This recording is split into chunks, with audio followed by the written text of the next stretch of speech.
Fair, quiet, and elegant house hid, beneath the glow of the pool, secrets no one dared to imagine. What seemed like a perfect home became the stage for a plot of ambition and veiled cruelty. A frail, elderly woman faced the invisible poison of distrust, while the truth was lost behind false smiles. But when danger reaches its limit, it is the courage of the unseen that finally brings justice to light. The twilight slowly descended upon the Kensington neighbourhood in London, painting the imposing mansions that lined the tree-lined avenue in shades of orange and pink. At number 47, surrounded by high walls and impeccably manicured gardens, the silence was broken only by the gentle lapping of pool water in the breeze. That blue reflection, which for many would symbolize tranquility and luxury, had become something entirely different for Mrs. Eleanor Hayes. It was a threat she felt in her spine, a premonition she couldn't explain in words, but which made her shiver every time she looked at those crystal-clear waters. Mrs. Eleanor Hayes was 73 years old and had a lifetime of stories to tell. She had been a Portuguese teacher for almost 40 years, educating generations of students at a state school in the city centre. She was a woman of unshakable faith, one of those who attended Mass every Sunday without fail and always kept her rosary beads close at hand.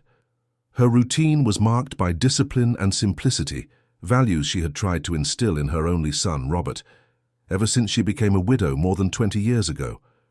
Her beloved husband, Anthony, had passed away too soon, leaving her alone with a boy of just 12 and a small building supplies business that barely covered the bills. But Eleanor was made of special stuff. She didn't let pain or hardship defeat her. She worked tirelessly, raised Robert with a firm hand and a generous heart, and watched her son transform that small business into something she had never imagined possible. Robert had a talent for business, an entrepreneurial vision, and a determination that reminded her of his father's. At 45, he headed Hayes Constructions, a medium-sized company operating in various affluent neighbourhoods across London, erecting residential and commercial buildings. Success had brought comfort to both of them. 5 years ago, Robert had insisted that his mother leave the modest house where she had always lived and move in with him into that spacious mansion where she would want for nothing. Eleanor had accepted with gratitude, but had always maintained her independence. She had her own room, her routine of prayers and readings, and above all, she relied on the company of Joanna, the housekeeper who had worked in the house for over a decade. Joanna was more than an employee. She was a friend, a confidant, someone Eleanor trusted implicitly. The two shared breakfast every morning, talked about recipes and soap operas, and Joanna knew every detail of that family's life as if it were her own. Life was peaceful, predictable, secure, until everything changed with Michelle's arrival. Robert had met Michelle Albright at a business event at the Shard Hotel a little over a year ago. She was everything that drew attention in any room, young, just 32, with striking beauty and natural elegance. She wore designer clothes with the ease of someone born into that world, spoke 3 languages fluently, and had a smile that disarmed anyone. Robert, who had been single for years since a difficult divorce, was completely captivated. Michelle seemed interested in every word he said, laughed at his jokes, and showed genuine admiration for everything he had built. 6 months later, the two married in a discreet but elegant ceremony in a historic chapel in the Notting Hill neighbourhood. From the beginning, Mrs. Eleanor had felt something strange. It wasn't maternal jealousy or resistance to change. It was something more subtle, an uncomfortable feeling she couldn't name. Michelle was always polite to her, smiled frequently, and asked about her health and needs. But there was a coldness in that smile, a calculated distance in every gesture of kindness. Michelle's eyes, green and penetrating, seemed to always be evaluating, measuring, calculating something that Eleanor couldn't decipher. Joanna had noticed it too. In discreet conversations in the kitchen, while preparing lunch, the two exchanged significant glances when Michelle passed by.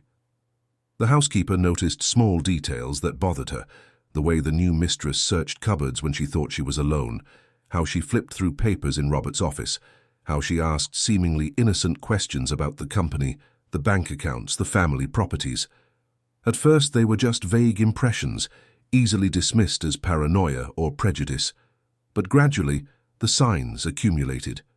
The cane Mrs. Eleanor used to walk began appearing in strange places, always lying on the floor, as if someone had intentionally left it where she might trip. Her afternoon tea, which Joanna always prepared with the same care, suddenly had a bitter taste that made her feel dizzy. The newspapers she read religiously every morning mysteriously disappeared, and when Eleanor asked about them, Michelle would say with a sweet smile that she must have thrown them away by mistake. Eleanor tried to convince herself that she was exaggerating, that they were just coincidences, that age was making her unduly suspicious. But deep in her heart, that sense of danger only grew. The fateful afternoon occurred on a Thursday in March, when the suffocating heat of London's late summer made the air almost unbreathable. Robert had left early for a meeting with investors and wouldn't return before 6 in the evening. Joanna had gone down to the market to buy some ingredients for dinner. Mrs. Eleanor was alone in the living room, reading a book of essays, when Michelle appeared at the door with that smile that never reached her eyes. "Let's take a walk in the garden, mother-in-law," Michelle suggested with a soft voice. "The doctor said you need to walk more, didn't he? It's good for your circulation." Eleanor hesitated.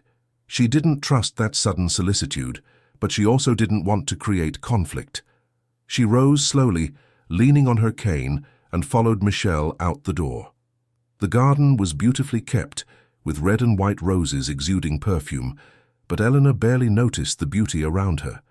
Her heart was beating faster than usual, and she couldn't explain why. They walked in silence for a few minutes, following the stone path that wound around the house. When they reached the pool, Michelle stopped abruptly and gripped Eleanor's arm more tightly than necessary. "You need to be more careful," Michelle said, her voice still controlled but with an underlying hardness. "You're getting more fragile by the day. It would be terrible if something happened." Eleanor felt a chill run down her spine. She tried to step back, but Michelle maintained a firm grip on her arm. At that moment, the elderly woman looked into her daughter-in-law's eyes and saw something that terrified her. There was no trace of humanity there, no compassion, only a calculating and dangerous coldness. "What do you want from me?" Eleanor whispered, her voice trembling. Michelle smiled, and it was the coldest smile Eleanor had ever seen. Before she could answer, before anything else happened, a scream echoed through the garden. "Mrs. Eleanor!" It was Joanna, who had arrived running through the side door, her shopping bags falling to the ground as she rushed towards the two women. Michelle immediately released Eleanor's arm, composing her expression into a mask of concern. "I was just helping my mother-in-law walk," Michelle said calmly, as if nothing had happened. "She almost tripped here near the pool. Good thing I caught her in time." Joanna looked from one to the other, her eyes noticing the paleness in Mrs. Eleanor's face, the tremor in her hands. The housekeeper said nothing at that moment, but helped her mistress back into the house, supporting her with firmness and tenderness. That night, when Robert arrived home from work, he found his mother in her room too quiet. He asked if everything was all right, and Eleanor merely nodded, forcing a smile. She couldn't find words to describe what she had felt that afternoon. Who would believe her? Robert was in love, blind to any flaws in Michelle if she told him. What she suspected, she would sound like a paranoid, jealous old woman trying to destroy her son's happiness. So Eleanor did the only thing she could at that moment. She fell silent. She kept the fear inside her, prayed more fervently than ever, and waited. That silence, she didn't yet know, would be the first knot in a complicated web that would tighten around all of them in the following months. The following weeks were marked by a silent tension that hung over the Kensington house like a heavy cloud. Mrs. Eleanor tried to maintain her routine, but every gesture became more cautious, every step more calculated. She slept poorly, woke up in the middle of the night with her heart pounding, and spent hours praying in the dimness of her room, asking for strength and clarity to understand what was happening. Joanna, in turn, had become an even more constant presence in her mistress's life. The housekeeper had witnessed something that afternoon in the garden, even if she hadn't seen exactly what. The look of terror on Mrs. Eleanor's face was not something that could be faked or exaggerated. Joanna had known that woman long enough to know when something was genuinely wrong. Since then, the housekeeper began observing Michelle more closely, paying attention to every movement, every word, every glance. And the more she observed, the more uncomfortable she became. Michelle had a peculiar way of moving around the house. When Robert was present, she was the perfect wife, attentive, affectionate, interested in every detail of his day. She prepared special drinks, massaged his shoulders after a tiring day, listened to his stories about the company with genuine interest. But when Robert left, it was as if a mask fell. Michelle wandered through the rooms with a different expression, her green eyes scanning every corner, her hands touching objects, examining papers, opening drawers that shouldn't be opened. Joanna began to notice a pattern. Michelle had an obsessive interest in Robert's office. Whenever she could, she would enter there with some excuse. She was looking for a book, she wanted to clean, she needed to use the computer. One morning, Joanna found her sitting in Robert's chair, flipping through a folder of company documents. When she noticed the housekeeper's presence, Michelle quickly closed the folder and smiled. "I was just organizing for Robert," she said naturally. "He's so busy. He leaves everything scattered." Joanna didn't respond, merely nodded and left.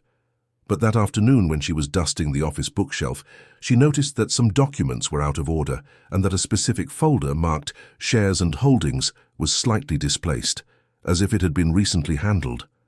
The housekeeper was not naive. She had worked for that family for many years, had seen Robert build everything from the ground up, had witnessed the difficulties and the triumphs. She knew the value of what he possessed, and she recognized when someone was interested not in the person, but in the assets. She then decided to do something she had never imagined necessary. She started recording everything. Joanna took an old notebook she kept in the back room where she slept and began to jot down dates, times, and observations. Monday, April 9th. Michelle entered the office at 10 in the morning, stayed there for 40 minutes alone. Thursday, April 12th. Michelle asked Mrs. Eleanor about the properties the family owned in the countryside. Sunday, April 15th. Michelle called someone and spoke softly about documents, saying she was close to getting what she wanted. This last entry made Joanna particularly uneasy. She had overheard the conversation by chance while cleaning the corridor near the couple's bedroom. Michelle was speaking on the phone in a low voice, but not low enough. Joanna stopped vacuuming the rug and stood still, listening. "Everything is going according to plan," Michelle was saying. "The old woman isn't a problem, it's just a matter of time. Robert trusts me completely. Yes, I've already started to get access to the documents. I just need a few more weeks to understand the entire financial structure." Joanna felt her blood run cold. This wasn't just casual interest or a newlywed wife's curiosity. It was something calculated, deliberate, dangerous. The housekeeper continued cleaning, making noise on purpose, and Michelle quickly ended the call, leaving the room with her usual smile, as if nothing had happened. That night, Joanna sought out Mrs. Eleanor in her room. The elderly woman was sitting in the armchair near the window, looking out at the garden illuminated by the outdoor lampposts.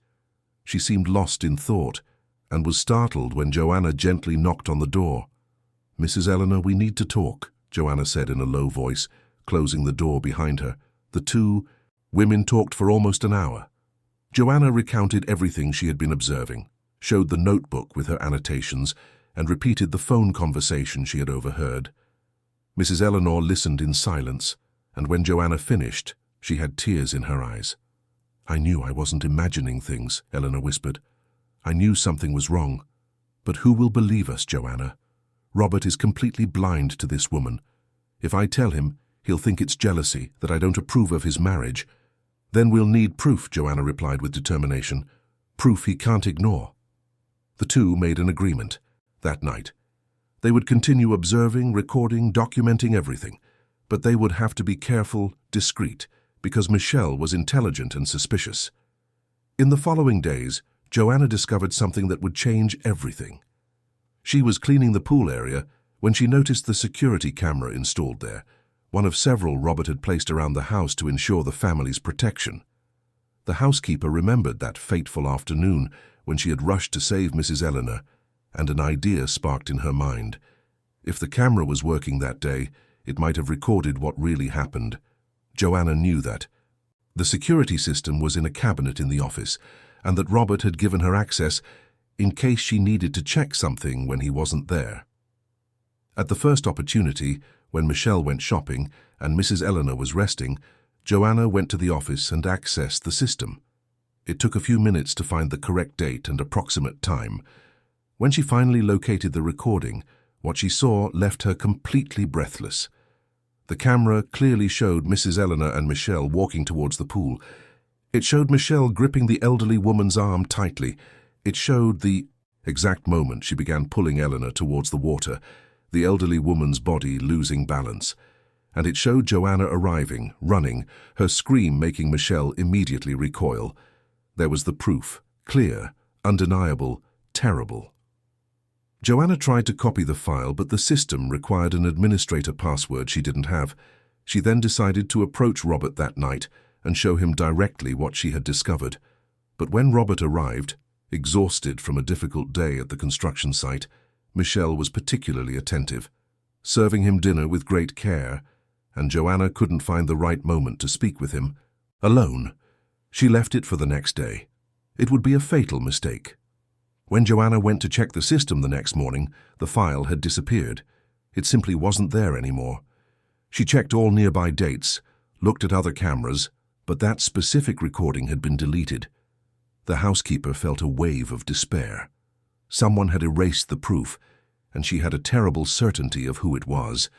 Michelle was one step ahead. Meanwhile, Michelle herself intensified her movements. She began accompanying Robert to the construction company's office, claiming she wanted to better understand the family business, to help him. Robert, flattered by his wife's interest, introduced her to key employees, allowed her to attend meetings, and explained the company's structure. Michelle absorbed every piece of information with an attention that seemed like admiration, but which was in fact pure strategy. She discovered that the company had considerable value, with various ongoing contracts and valuable properties. She also discovered that Mrs. Eleanor owned significant shareholdings, an inheritance her husband had left her, which she had kept intact all these years, trusting her son's management. Those shares were worth millions and were legally Eleanor's, protected by a well-drafted will. Michelle realized that as long as the old woman was lucid and capable, it would be impossible to access that fortune. It was then that she devised an even more sinister plan. Through contacts she had in the corporate world, she obtained the phone number of a private doctor, known for not being too strict with ethics when the payment was generous. Michelle scheduled a meeting and made an indecent proposal. She needed a medical report attesting to advanced senile dementia for her mother-in-law, something that would allow for legal incapacitation and the transfer of financial guardianship. The doctor hesitated only for a few moments before accepting. The amount offered was tempting enough to silence any scruples. They would arrange a home visit where he would examine Mrs. Eleanor and produce the necessary document. But Michelle's plans were about to encounter unexpected obstacles from a past she believed was buried and forgotten. The first week of May brought an unexpected change to the house's routine. Robert received a visit from an old family acquaintance, someone he hadn't seen in at least 5 years. His name was Richard Dawson, a hotelier who had done business with Robert's father decades ago and had maintained sporadic contact over the years. Richard was in London for a conference and had decided to stop by the Hayes house to catch up. The visit was joyfully received by Robert and Mrs. Eleanor, who remembered Richard as an upright and kind man. Michelle, introduced as the new wife, greeted him with her usual elegance, but Joanna, serving coffee in the living room, noticed something peculiar. When Richard shook Michelle's hand and looked into her eyes, there was a very brief moment of surprise on his face. It was so quick that probably no one else noticed, but Joanna, always attentive, caught that split second when Richard seemed to recognize something, or someone. The conversation flowed amicably, with Robert talking about the construction company's recent projects and Mrs. Eleanor asking about Richard's family. Michelle participated little, remaining discreetly seated beside her husband, smiling when necessary, but visibly more reserved than usual. When Richard finally said goodbye and promised to call soon to arrange lunch, Michelle immediately went up to her room, claiming a slight headache. 3 days later, Richard called Robert, but not to arrange lunch. His voice on the phone was serious, laden with concern, and he asked to speak in person, somewhere private, just the two of them. Robert, intrigued and a little worried, agreed to meet him at a discreet cafe in Mayfair the next morning. When the two sat at a table away from the other customers, Richard wasted no time with preliminaries. "Robert, I need to tell you something very important about your wife," Richard began, his expression grave. "I've known her before, only not by the name Michelle Albright." Robert frowned, confused and immediately defensive. "What are you talking about, Richard? There must be a mistake." "There's no mistake," Richard insisted, pulling an old photo from his jacket. "Look at this. It's from 6 years ago in Manchester." The photo showed a woman at a social event, clearly the same person, but with darker hair and different clothes. The face, however, was unmistakable. It was Michelle. "At that time her name was Melissa Carter," Richard continued. "She met a friend of mine, a businessman named Frederick Taylor. He had a successful import and export company and had been a widower for a few years. Melissa appeared in his life like a hurricane of charm and seduction. In less than 6 months they were married." Robert listened in silence, his face growing paler. "The marriage lasted only 1 year," Richard continued. "During that time, Melissa convinced Frederick to make her a proxy on several accounts, gained access to his businesses, knew every financial detail of the company. Then, all of a sudden, she disappeared. She took important documents, transferred a significant amount of money from accounts she had access to, and simply vanished. Frederick was devastated, not just financially but emotionally. He tried to find her, reported her to the authorities, but she had erased all traces. She changed her name, city, identity. Frederick never saw her again." "And why didn't you tell me this before?" Robert asked, his voice trembling with contained emotion. "Because I wasn't absolutely certain it was the same person," Richard replied. "She changed a lot, her haircut, color, style. But when I saw her in person, when I looked into her eyes, I was sure, and I went to confirm it. I called Frederick yesterday. I showed him a photo I discreetly took when I was at your house. He confirmed it right away. It's her, Robert. Your wife is the same woman who destroyed his wife." "Life?" Robert felt the ground disappear beneath his feet. His entire reality, everything he believed about his marriage, about Michelle, was crumbling before him. He tried to find arguments, alternative explanations, but the evidence was too clear. "What do I do now?" Robert murmured, more to himself than to Richard. "You protect your family," Richard replied firmly. "Protect your mother, protect your assets, and find out what this woman really wants from you. But be careful, Robert. If she's capable of doing what she did to Frederick, there's no limit to how far she might go." Robert returned home that afternoon a different man. The veil of enchantment had been torn, and now he saw Michelle with new eyes. He said nothing to her, maintaining normalcy, but began to observe, to internally question every gesture, every word. In the following days, Robert began to pay attention to details he had previously ignored. He noticed how Michelle always found excuses to enter his office. He noticed the seemingly casual questions about the company, about the accounts, about the family's financial situation. He noticed how she treated his mother with a kindness that seemed forced, artificial. And most importantly, he noticed that Joanna and his mother seemed constantly tense when Michelle was around. One night when Michelle was already asleep, Robert went down to the kitchen and found Joanna preparing the next day's coffee. The housekeeper was surprised to see him there at that hour, but Robert gestured for her to be quiet and indicated that he wanted to talk. "Joanna, I need you to be completely honest with me," Robert began in a low voice. "Is something happening in this house that I'm not seeing?" The housekeeper looked at him for a long moment, assessing whether she should finally say everything.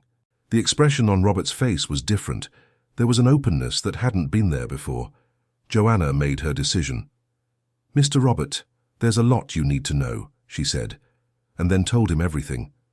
The incident at the pool, the observations she had been making, the phone conversation she had overheard, the security recording that had mysteriously disappeared. Robert listened to every word with growing horror and fury.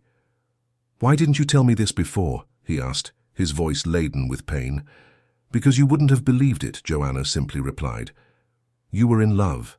Anything, Mrs. Eleanor, or I said would have seemed like envy or ill will. We needed proof, but she's always one step ahead."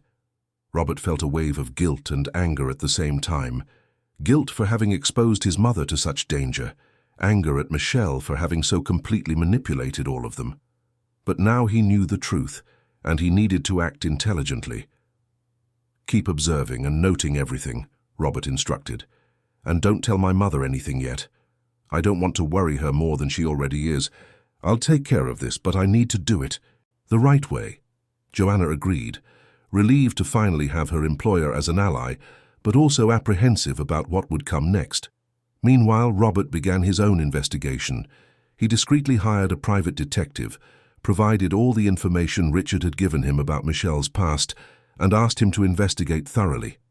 He also began meticulously reviewing the company's accounts, looking for any irregularities, any suspicious movements. It didn't take long to find what he was looking for. There were small but regular transfers from a secondary company account to an account Robert didn't recognize. The amounts were modest enough not to draw attention amidst the large financial flows of the business, but summed up over the months, they represented a considerable sum. Robert felt his blood boil. Michelle wasn't just planning to take the family's assets, she was already stealing from him. Confronting her immediately would be a mistake, he knew. He needed a plan, more evidence, a solid case that left no room for manipulation or lies. He sought out his lawyer, Dr. Henry Spencer, a serious and competent man who had served the family for years. Dr. Henry listened attentively to everything, took detailed notes, and then offered his professional advice. "Robert, you are dealing with someone very dangerous and calculating," the lawyer said. "We need to build an irrefutable case. I'll need all the evidence, the financial records, the testimony of Richard and Frederick Taylor, Joanna's notebook, everything. And we need to legally protect your mother. If Michelle tries any incapacitation maneuver or anything like that, we need to be ready to block it." The two agreed on a plan of action. Meanwhile, Robert would have to continue feigning normalcy at home, a task that became more difficult with each passing day. Every smile from Michelle, every gesture of affection, every sweet word now sounded like poison in his ears. But he remained firm, playing the role of a loving and trusting husband, while secretly preparing the trap that would finally reveal the true face of the woman he had brought into his home. The weeks that followed were marked by almost unbearable tension. The Kensington house seemed like a stage where each person played a different role. Robert pretended to be the trusting husband while secretly investigating his wife. Michelle continued her charade of dedication and affection. While plotting behind the scenes, Joanna maintained her silent vigil, documenting every suspicious movement. And Mrs. Eleanor prayed more and more, feeling that something terrible was about to happen, but not knowing exactly what. The private detective hired by Robert, an experienced man named Marcus Rivers, worked quickly. Within 2 weeks he had a complete dossier on Michelle's past, or Melissa, or whatever names she had used over the years. The investigation revealed a disturbing pattern that had been repeating for almost a decade. The first documented case had occurred in Birmingham 8 years ago. Using the name Maria Cooper, she had become involved with a widowed businessman in the auto parts industry. The relationship lasted just over a year, enough time for her to gain access to financial information and embezzle a considerable sum before disappearing. The man, embarrassed and devastated, chose not to pursue the case further, limiting himself to discreetly reporting the scam to the authorities, who were never able to locate her. Then came the Manchester case that Richard had mentioned, with Frederick Taylor. 2 years of meticulous preparation, an official marriage, signed powers of attorney, and then the final blow: bank transfers, forged documents, and a disappearance so complete that Frederick even hired private investigators for months without any results. Between these main cases, there were other smaller ones, relationships of a few months with successful men, always ending with minor financial losses, disappearing jewelry, improperly cashed checks. Michelle was a professional emotional con artist, a predator who carefully chose her victims and acted with calculated coldness. The dossier included old photos, testimonies from people who knew her, records of false names used, and even copies of police reports that never resulted in concrete prosecutions. Robert read it all with a mixture of anger and nausea. How could he have been so blind? How? Had he not noticed the signs? Dr. Henry reviewed all the material with professional attention. "This is more than enough for a criminal prosecution," the lawyer said, "but we need to decide how to proceed. If you confront her now and she realizes we've discovered everything, she might try to disappear again. Or worse, she might try something desperate against your mother." The mention of his mother made Robert shiver. At that exact moment, he made a decision. "I'm taking my mother out of the house," Robert said. "I'll invent an excuse, a trip, anything. She'll be safe while we sort this out." "Good idea," Dr. Henry agreed. "And what about Joanna?" "She stays. I need someone trustworthy inside to keep an eye out, but I'll make sure she's protected." That night, Robert spoke with Mrs. Eleanor privately. He told her part of the truth, enough for her to understand the gravity of the situation without panicking. He told her about Michelle's past, about the ongoing investigations, about her need to stay in a safe place for a few weeks. Mrs. Eleanor listened to everything with tears in her eyes, but also with profound relief. She wasn't crazy. She wasn't paranoid. Her instincts had been correct from the start. "I knew it, son," she whispered. "My heart knew that woman was dangerous, but I was so afraid of being wrong, so afraid of ruining your happiness." Robert hugged his mother tightly, asking for forgiveness for not having believed her earlier, for having let things go so far. They agreed that Eleanor would travel to a cousin's house in the Lake District, supposedly to spend a few days resting in the pure mountain air. Michelle wouldn't suspect a thing. The trip was arranged quickly. 3 days later, Robert personally drove his mother to the Lake District, ensured she was comfortably settled, and returned to London with an immense weight lifted from his shoulders. At least his mother was safe. But Mrs. Eleanor's absence provoked an unexpected reaction in Michelle. She began asking persistent questions about when her mother-in-law would return, how long she would be away, if she was all right. Robert kept his answers vague, merely saying that his mother needed to rest and would return when she felt better. Michelle also began to intensify her moves concerning the business. She started going to the construction company's office almost daily, insisting on participating in important meetings, asking for increasingly detailed explanations about contracts and agreements. Robert noticed the growing urgency in her movements, as if she felt that time was running out and she needed to accelerate her plans. It was then that the incident occurred that almost changed everything. One morning, Joanna was cleaning the couple's bedroom when she found, partially hidden under the bed, a business card. It was for a private doctor, Dr. Arthur Middleton, with a handwritten note on the back. "Home visit Thursday, 3 o'clock. Report as agreed." Joanna felt a chill. What report would this be, and why would it be a home visit? She discreetly picked up the card and, at the first opportunity, showed it to Robert. Robert immediately called the number on the card. A secretary answered, and he identified himself as a patient interested in Dr. Arthur's services. After a few seemingly casual questions, he managed to discover that the doctor specialized in geriatrics and neurology and conducted home visits for mental capacity assessments in the elderly. The pieces of the puzzle clicked into place with terrible clarity.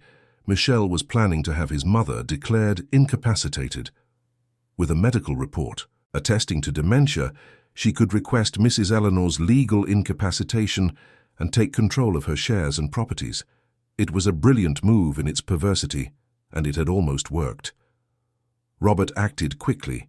He called Dr. Henry and reported the discovery. The lawyer conducted some investigations of his own and discovered that Dr. Arthur Middleton had a questionable history, with at least 2 ethical complaints for fraudulent reports, although he had never been formally convicted. "We have to catch her in the act," Dr. Henry said. "If she tries to implement this false report, we'll have not only attempted fraud but also coercion and misrepresentation. The case becomes much stronger." They devised a plan. Robert would pretend that his mother would return home precisely on the Thursday scheduled for the consultation. He would tell Michelle that Mrs. Eleanor had called, asking to come back, that she missed the house. Michelle would certainly try to implement her plan that day, and they would be ready. But there was a risk Robert hadn't adequately considered. Michelle was becoming desperate, and desperate people are dangerous. On Tuesday night, Joanna was in her room when she heard a soft knock on the door. She opened it and was confronted by Michelle, who had never come looking for her there before. The mistress entered uninvited and closed the door behind her.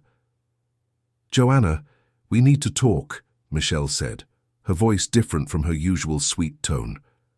"I know you've been watching me. I know you've been writing things about me in that little notebook." Joanna felt fear clench her chest, but she maintained a neutral expression. "I don't know what you're talking about, madam." Michelle smiled, but it was a cold, dangerous smile. "Don't underestimate me. I always know what's happening around me. I've come to make you an offer. £50,000 for you to leave this house tomorrow and forget everything you've seen or heard. It's enough money for you to start a new life somewhere else, maybe go back to your hometown, buy a little house. Think about it, Joanna, it's a lot of money." Joanna looked into Michelle's eyes and saw there not only coldness, but also threat. "And if I refuse?" Michelle moved closer, her voice dropping to a threatening whisper. "Then you'll regret it. Accidents happen, Joanna. People disappear. You're just a housekeeper. No one will care much if something happens to you." It was a clear, direct threat, and Joanna knew it wasn't a bluff, but she also knew she couldn't abandon Mrs. Eleanor, couldn't leave that family who had taken her in for so many years at the mercy of that dangerous woman. "I need to think," Joanna replied, buying time. Michelle nodded. "You have until tomorrow morning to decide. But think carefully, Joanna. Think very carefully." When Michelle left, Joanna locked the door and picked up her phone with trembling hands. She immediately called Robert and told him everything. Joanna's call left Robert deeply concerned.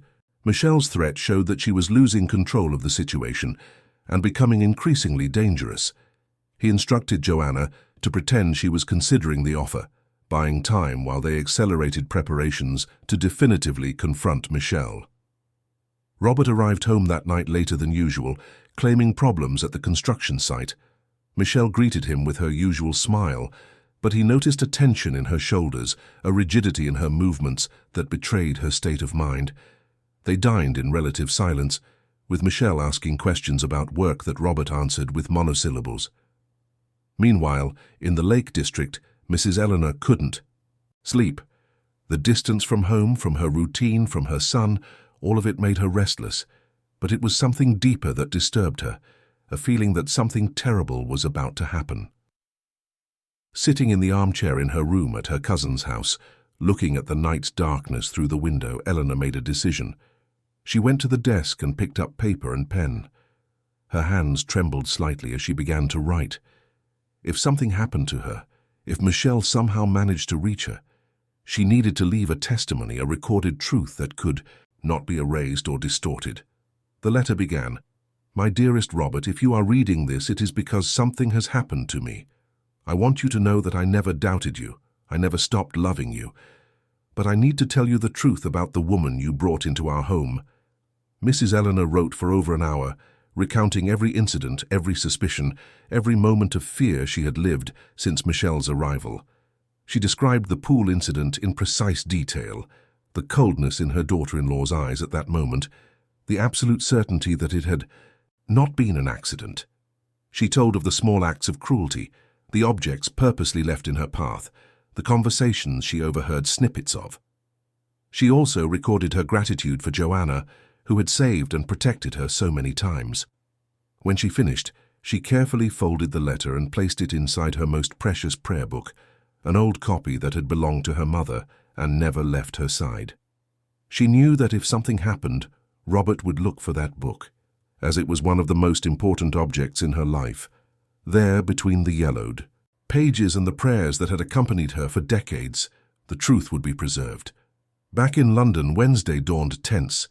Joanna sought out Michelle mid-morning and said, with a carefully controlled voice, that she needed one more day to think about the offer. Michelle accepted, but her gaze revealed impatience and suspicion. Robert spent the day at the office, but his mind was entirely focused on what would happen in the next 24 hours. Dr. Henry had already prepared all the necessary documentation.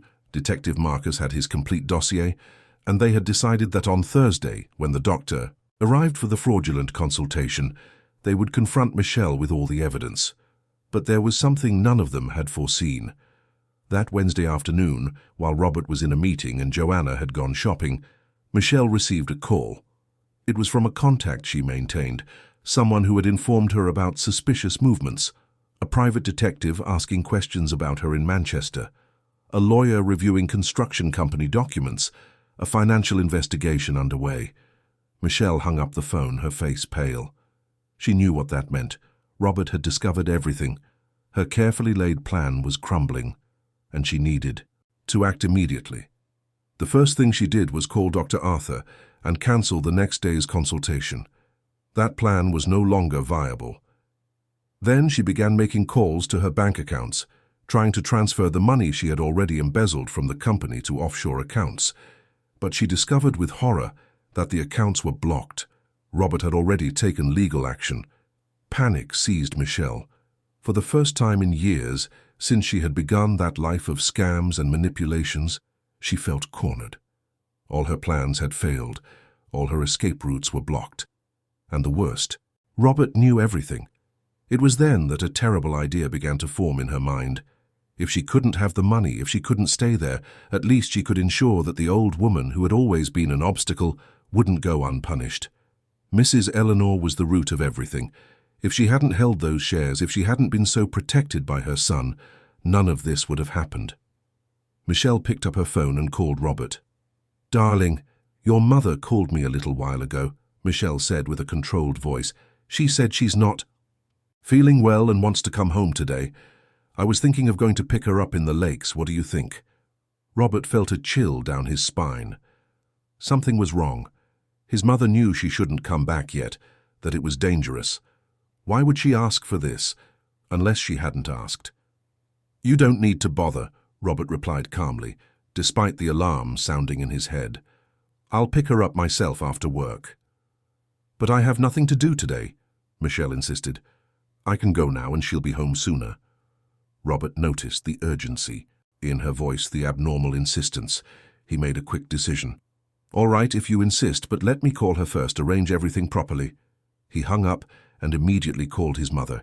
Mrs. Eleanor answered, surprised, saying she hadn't called anyone, much less Michelle. Robert felt his blood run cold. Michelle was lying, and if she was lying about this, her intentions couldn't be good. "Mother, don't leave there under any circumstances," Robert instructed urgently. "Don't open the door for anyone but me, understood? No one." Mrs. Eleanor, frightened by her son's tone, promised she would stay locked in her room until he arrived. Robert then immediately called Dr. Henry. "We need to act now," Robert said. "We can't wait until tomorrow. Michelle has discovered something and is trying to get to my mother. I'm going to the Lake District immediately." "I'll prepare the documentation and call the relevant authorities," the lawyer replied. "Go protect your mother. I'll handle the rest here." Robert practically ran out of the office. He got into his car and started driving towards the Lake District, but the London traffic conspired against him. Every red light, every traffic jam seemed like an eternity. He called. Joanna quickly explained the situation and asked her to try to delay Michelle in any way possible if she tried to leave the house. But when Joanna arrived home half an hour later, Michelle had already left. The housekeeper found the house empty and a note on the kitchen table. "Gone to pick up Mrs. Eleanor. Be back soon." Joanna called Robert immediately, but he was already on the road, driving as fast as he safely could. His mind worked frantically, calculating times, distances. Michelle had at least a 40-minute head start. If she drove fast, she would reach the lakes before him. Mrs. Eleanor, in her room at her cousin's house, also felt a growing unease. Robert's call had frightened her, and she had decided to take extra precautions. She asked her cousin to also lock the front door of the house and not to open it for anyone. Then she sat in the armchair with her prayer book, the letter she had written inside it, and began to pray. Meanwhile, on the road, two people drove towards the Lake District with completely opposite intentions. Robert, desperate to protect his mother, and Michelle, determined to confront the woman she saw as an obstacle to all her plans. The sun was beginning to set on the horizon when Michelle arrived in the small lakeland town. She found the address Robert had casually mentioned weeks before and parked her car in front of the house. It was a simple but cozy building with a well-kept garden and a wooden porch. Michelle got out of the car and walked to the door, her heart beating fast, not from fear, but from contained anger. She knocked hard on the door. Mrs. Eleanor's cousin, an elderly woman with white hair, came to answer, but kept the door ajar, secured by the chain. "What do you wish, madam?" she asked politely but cautiously. "I'm Michelle, Robert's wife. I've come to pick up my mother-in-law, Mrs. Eleanor." The cousin remembered Robert's instructions not to open for anyone.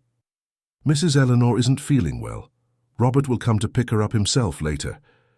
Michelle felt frustration explode within her. She was so close, and once again that old woman was escaping. She tried to force the door, but the chain held firm. The cousin, frightened, cried for help, and neighbors began to appear at their windows. It was at that exact moment that Robert arrived. He saw Michelle's car parked, saw his wife trying to force the door, heard the screams. He got out of his car running and grabbed Michelle by the arm, pulling her away from the entrance. "What are you doing?" Robert shouted, all the accumulated anger and disappointment exploding at that moment. Michelle turned to him, and for the first time, the mask fell completely. Michelle's eyes, previously always controlled and calculating, now burned with uncontrolled fury. She pulled her arm forcefully, freeing herself from Robert's grip, and took a step back.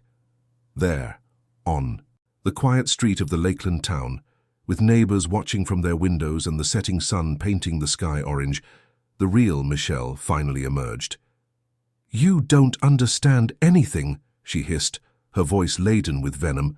"You think you're so clever, so noble, but you're just another foolish man.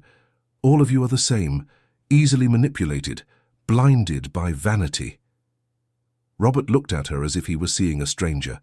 The woman he had fallen in love with, trusted, married, simply didn't exist. She never had. "Why, Michelle?" Robert asked, his voice trembling. "Why?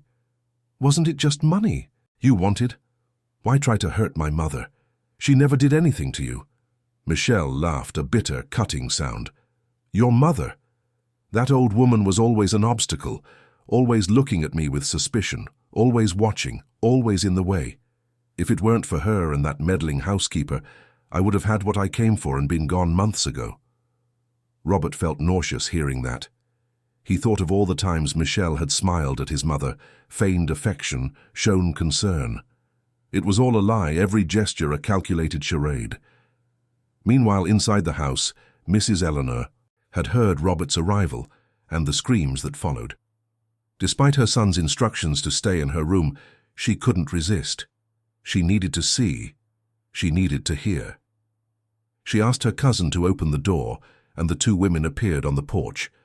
Upon seeing his mother, Robert ran to her and hugged her tightly. "It's all right, Mother. Everything's all right now. I'm here." Mrs. Eleanor held her son with trembling hands, but her eyes were fixed on Michelle. There was something triumphant in that gaze, as if finally the truth she had always known was being validated for, all to see. Michelle looked at the elderly woman with pure hatred. "You," she said, pointing an accusing finger, "you ruined everything. If you had just fallen into that pool when I pushed you, none of this would be happening now." The explicit confession made Robert shiver. Hearing that, knowing that his wife had truly tried to harm his mother, perhaps even worse, was a pain he hadn't known was possible to feel. Neighbors had already called the local police upon hearing the screams, and a patrol car arrived at that moment. Two officers got out and approached, asking for calm and wanting to understand what was happening. Robert, regaining his composure, briefly explained the situation and mentioned that his lawyer was on his way with all the necessary documentation. Michelle realized she was lost. There was no more escape, no more lies that would work. She tried to run towards her car, but one of the officers held her firmly.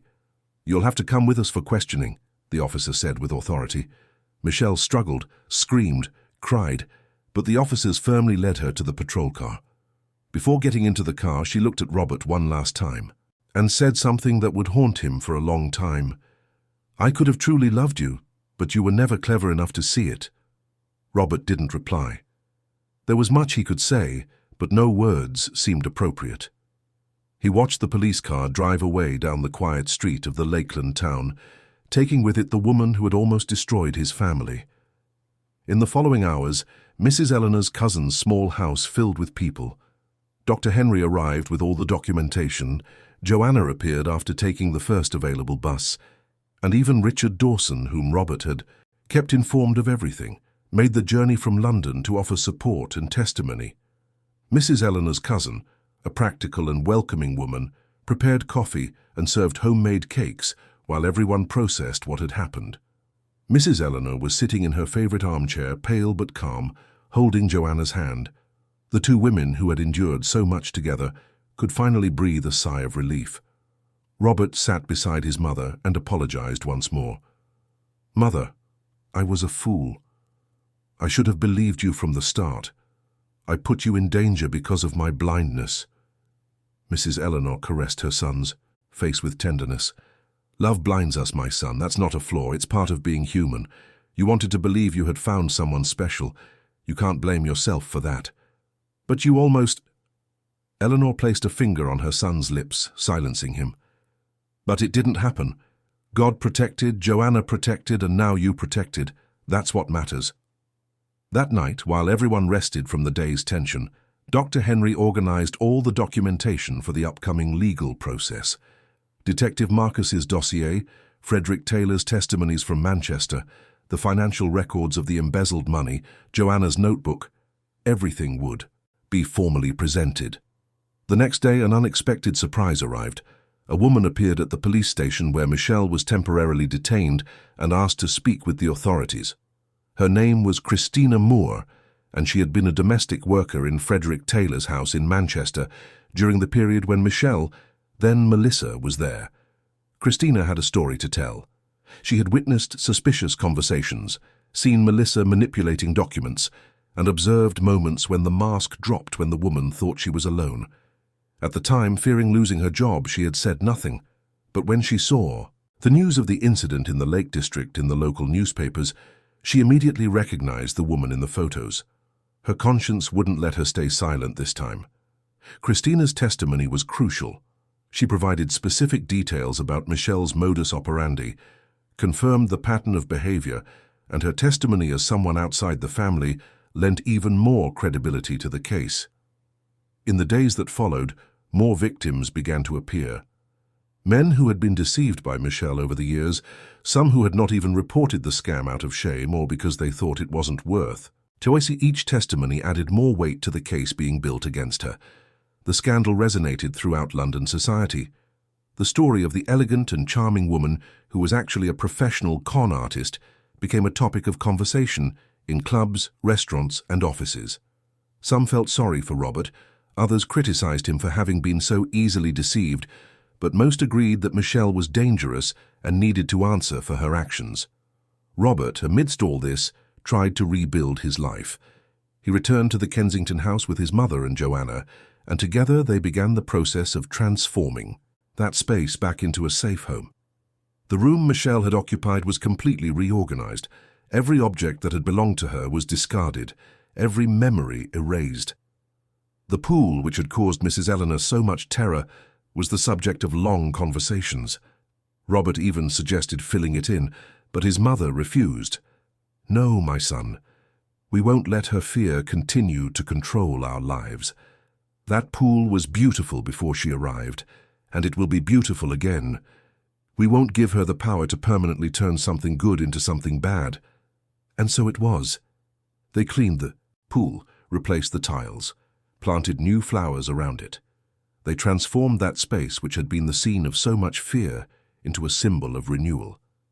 Joanna continued in the house, but now with a different status. She was no longer just a housekeeper, but a recognized heroine, a true family friend. Robert significantly increased her salary and ensured she had all the benefits she deserved. Mrs. Eleanor, in turn, began calling Joanna her daughter of the heart. Meanwhile, the legal process against Michelle advanced. The accusations were multiple: attempted assault, financial fraud, misrepresentation, association for illicit activities. Michelle's lawyer tried to negotiate settlements, claimed psychological disorders, sought mitigating circumstances, but the amount of evidence was overwhelming. The trial took place 3 months later, in a criminal court in London's city centre. The room was packed with curious onlookers, journalists and Michelle's various victims who had finally found the courage to testify. Robert was there, seated between his mother and Joanna, with Dr. Henry by his side. When Michelle entered the room, handcuffs on her wrists, it was difficult to recognize the elegant and confident woman of months ago. She was pale, thin, with deep dark circles under her eyes. She looked once in Robert's direction, but he averted his gaze. There was nothing left to say between them. The trial lasted 2 full days. Witness after witness took the stand, telling their stories, presenting evidence.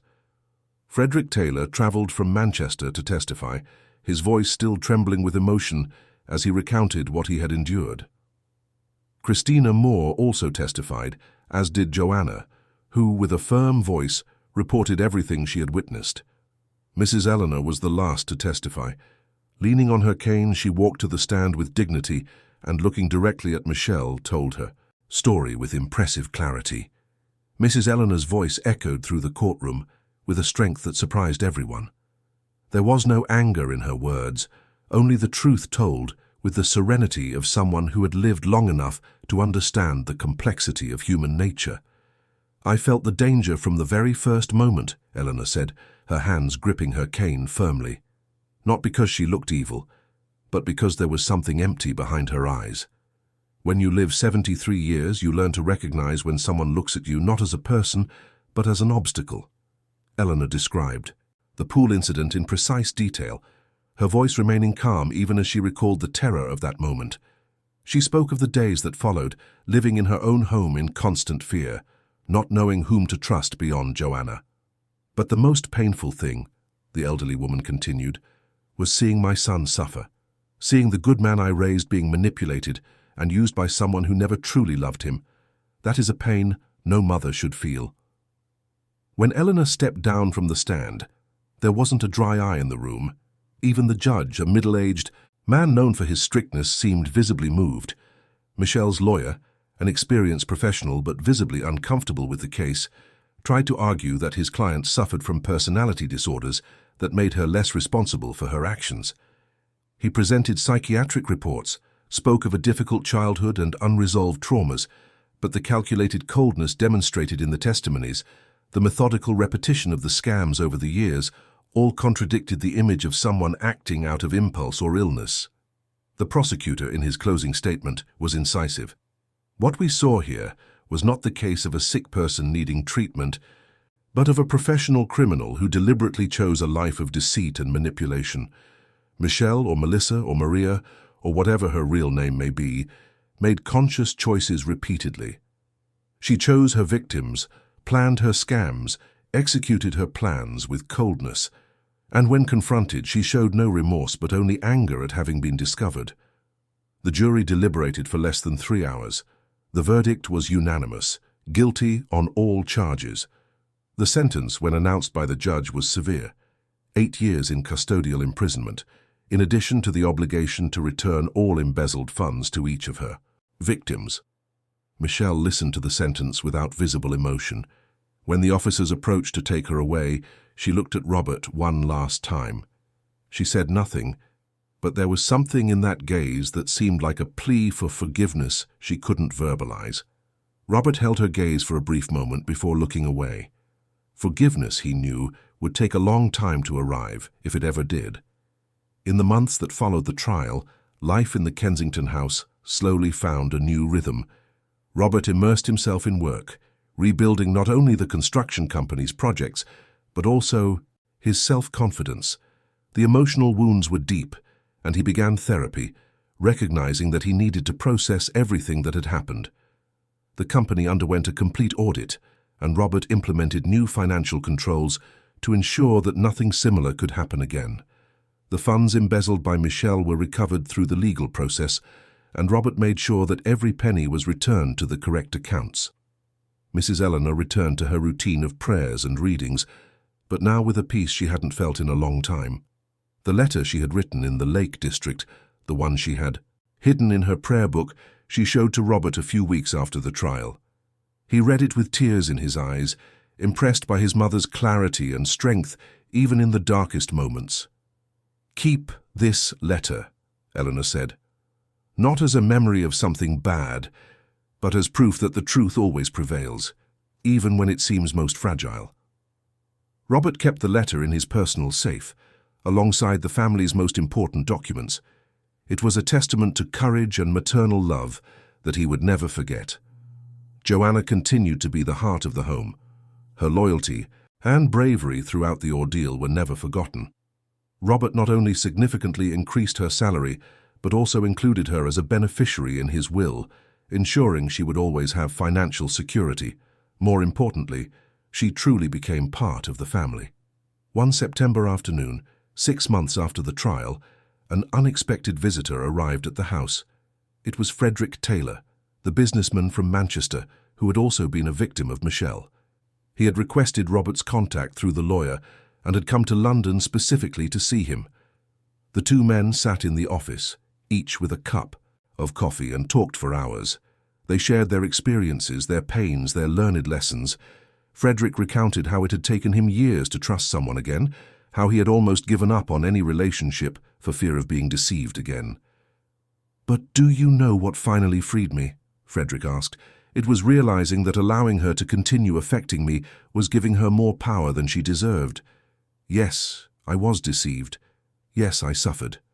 But I cannot let that define the rest of my life." Frederick's words resonated deeply with Robert. He realized that he was clinging to anger and betrayal, allowing Michelle to continue stealing from him. No longer money, but peace of mind and the ability to move forward. That night, Robert had a long conversation with his mother.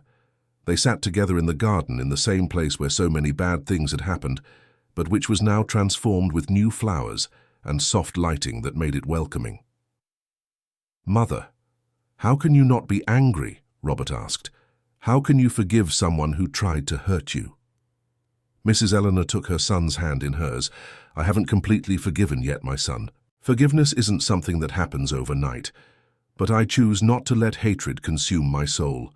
She has already taken too much time from our lives. I won't give her my heart, too." Robert hugged his mother, finally allowing the tears he had held back for months to flow freely. He cried for lost innocence, for wasted love, for the pain caused to his mother. But he also cried with relief for having his family safe, for having escaped a much worse fate. The following months brought subtle but significant changes. Robert started going out more, accepting invitations from friends he had neglected during his marriage to Michelle. He rediscovered old passions like painting, which he had abandoned years ago. He also began doing volunteer work, teaching business management to young entrepreneurs from underprivileged communities. Giving back, helping others, brought a new meaning to his life. The company flourished under his renewed management. Robert had learned to trust again, but now with more wisdom.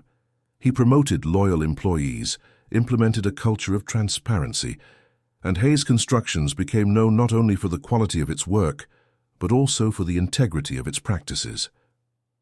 One sunny Sunday morning, a year after the trial, mother and son sat together by the pool. The water reflected the bright blue sky, and the surrounding flowers exuded perfume. It was hard to believe that this same place had been the scene of so much fear. "You know, son," Mrs. Eleanor said, looking at the calm water, "life has a curious way of teaching us lessons, sometimes through joy, other times through pain. This woman entered our lives like a storm, but she left us stronger."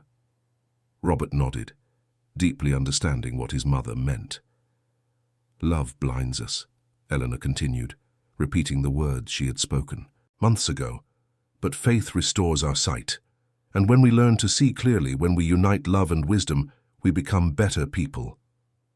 Joanna appeared at the door with a tray of fresh lemonade, smiling at the sight of the two of them together. She sat with them by the pool, and the three talked about future plans, about life's small pleasures, about gratitude. Robert looked at his mother and Joanna, the two women who had remained steadfast when everything seemed to fall apart, and felt a wave of profound gratitude. They saved him as much as he saved them. They were a true family, built not just on blood but on loyalty, courage, and genuine love. At that moment, a clear realization dawned on Robert. The true danger had never come from outside. It had come disguised, masked as affection, hidden in familiar shadows. Greed can destroy homes, he had learned that in the most painful way. But he had also learned that the truth, even when suppressed, always finds its way to the light. And when love aligns with justice, when courage confronts manipulation, not even the most well-rehearsed lie can survive indefinitely. Time reveals all masks, and truth, patient and persistent, always prevails. Robert stood up and offered his hand to his mother, helping her to her feet. Together, the three entered the house, leaving behind the pool that reflected only peace and blue sky. The danger had been expelled, the wounds were healing, and life in all its complexity and beauty continued. Inside the house, Mrs. Eleanor paused for a moment before her prayer book, the one where she had hidden the letter. She touched it gently, remembering that night in the Lake District when she had written with trembling hands, preparing for the worst. But the worst had not happened. Protection had come from where she least expected, from the loyalty of a housekeeper, from the perseverance of a son who finally opened his eyes, from the strength of a community that witnessed and supported. Life followed its natural course. Robert's construction company won new contracts. Mrs. Eleanor continued her routines of faith and reading. Joanna cared for the house with her usual affection. But all of them were different now, transformed by the ordeal they had faced together. Michelle remained imprisoned, serving her sentence. Occasionally, Robert wondered about her, if there was any true remorse, if she understood the magnitude of what she had done. But these reflections became increasingly rare. She was part of the past, a lesson learned, a scar that reminded but no longer hurt. The story of the Hayes family became, in certain London circles, a cautionary tale but also one of hope. A warning about the dangers of manipulation and greed, hope about the power of truth and genuine family love. And so, under the London sky that changed from intense daytime blue to soft orange twilight, life in the Kensington house once again found its balance. It wasn't the same life as before, for no one goes through a storm without being transformed by it. But it was a good life, built on more solid foundations of truth, earned trust and love that had withstood the hardest test. The marks of fear and courage remained, not as open wounds, but as reminders that they had survived, that they had won, that together they were stronger than any threat that might arise. And in the quiet of the London nights, when the city calmed its frantic pace, Mrs. Eleanor prayed her prayers of gratitude. Robert planned the future, with renewed hope, and Joanna rested knowing she had fulfilled her duty to protect those she loved. The pool reflected the stars beginning to appear in the sky, and its blue glow was no longer a threat, but a promise of tranquil days to come. Dear listeners, we hope the story of Mrs. Eleanor, Robert, and Joanna has touched your hearts and made you reflect on the importance of truth, loyalty, and courage in the face of adversity. As we've seen, danger doesn't always come from where we expect it, but when a family unites and truth prevails, even the most difficult situations can be overcome. If this story moved you, we have a special playlist full of other narratives that explore the challenges and victories of real life. You can find it by clicking here on the side. Don't forget to subscribe to the channel so you don't miss any of the stories we bring every day. And leave a like if this narrative stirred your emotions. We'd love to hear your opinion in the comments. Have you ever been in a situation where you had to trust your instincts? Have you ever met someone who wasn't what they seemed to be? Share your experiences with us. Until the next story.